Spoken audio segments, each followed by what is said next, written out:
Aujourd'hui, on va apprendre comment on peut multiplier des nombres décimaux qui comprennent des dixièmes. Je veux seulement faire une révision vite. Qu'est-ce que ça veut dire dixième? Donc, si j'ai un nombre comme 3,1 ou 3,01 ou bien 3,201. Dans le premier cas ici, 3,1, on trouve qu'il y a un seul chiffre après le point décimal. On appelle ça dixième. Ici, on trouve qu'il y a deux chiffres. Le premier chiffre, toujours, c'est le dixième, mais le deuxième chiffre, centième. Puis après ça, dans un cas où il y a trois chiffres après le décimal, donc il y a trois différents noms. Le premier chiffre, toujours dixième. Le deuxième chiffre, ça va être centième.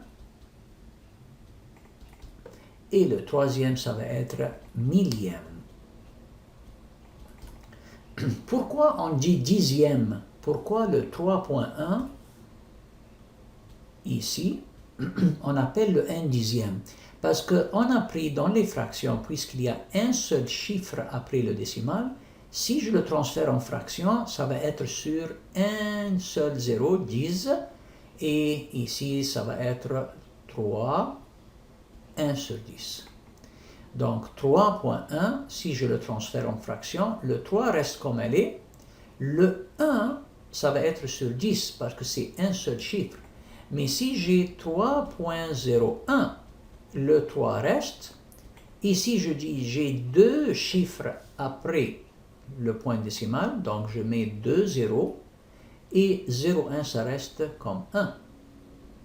Si j'ai 3,201 et je le transfère en fraction, je dis le 3, ça reste comme elle est. J'ai trois chiffres après le décimal, donc je divise par 1000 et le 201 reste comme ils sont. Donc c'est pour cela ici, quand c'est un chiffre, je dis dixième. Ici, centième, parce que c'est divisé par 100. Et le 201 ici, on l'appelle le 1 millième parce que c'est sur 1000. Donc ça, c'est la raison pourquoi je dis dixième, centième et millième. Très bien. Maintenant, je veux savoir comment je peux multiplier des nombres décimaux qui comprennent des dixièmes. C'est-à-dire, on va prendre seulement des nombres qui ont un seul chiffre après le décimal. Ça peut être 5,1, ça peut être 4,6, ça peut être 0,8, seulement un seul chiffre après le point décimal, parce que j'ai des dixièmes, donc c'est clair ici, dixième.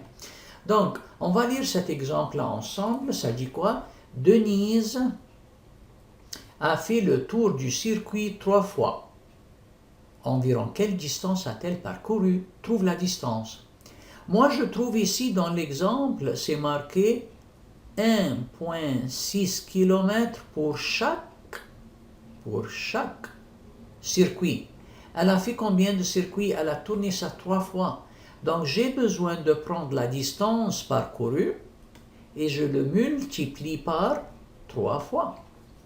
Donc, quelqu'un qui va me dire comment je peux multiplier avec un décimal. Je veux vous montrer maintenant quelque chose très important que vous devez le savoir. Si j'ai quelque chose comme ça, comme 1,6 fois 3, on va prendre si c'était 16 fois 3 en premier. Qu'est-ce que je fais? J'écris 16 fois 3. 3 fois 6, 18. Je retiens un 1. 3 fois 1, 3. Et 1, 4. Donc ça, c'est la réponse 16 fois 3. Mais ici, je n'ai pas 16, j'ai 1,6 fois 3. Donc c'est différent. Donc je veux mettre comme ça, je veux dire 1,6 fois 3. Je vais faire la même chose, 3 fois 6, 18. Je retiens un 1. 3 fois 1, 3 et 1, 4. Mais je dis quoi? Ici, j'ai un cas spécial. J'ai un chiffre après le point décimal. J'ai un chiffre ici. Donc, dans ma réponse, je dois avoir un chiffre après le point décimal. Donc, ici, mon point décimal et ici, un chiffre après le point décimal. Donc, regardez la différence entre la réponse ici. J'ai 48, mais ici, j'ai 4,8. Donc, la réponse ici, 1,6 fois 3. Je peux dire que Denise a parcouru 4,8 km. On va prendre un autre exemple. Si par exemple, j'ai 5,3 fois 6. Encore une fois, je dis quoi? Je prends ça 5 fois 3 fois 6 et je dis 6 fois 3, 18. Je retiens un 1. 6 fois 5, 30 et 1, 31. Maintenant, je peux me demander, dans les deux nombres 5,3 et 6, j'ai un point décimal ici. Combien de chiffres j'ai après le point décimal? C'est un seul chiffre. Donc, le point décimal va être, au lieu qu'elle soit ici, elle va reculer ici pour laisser un chiffre après le point décimal. Donc, ça va être 31,8.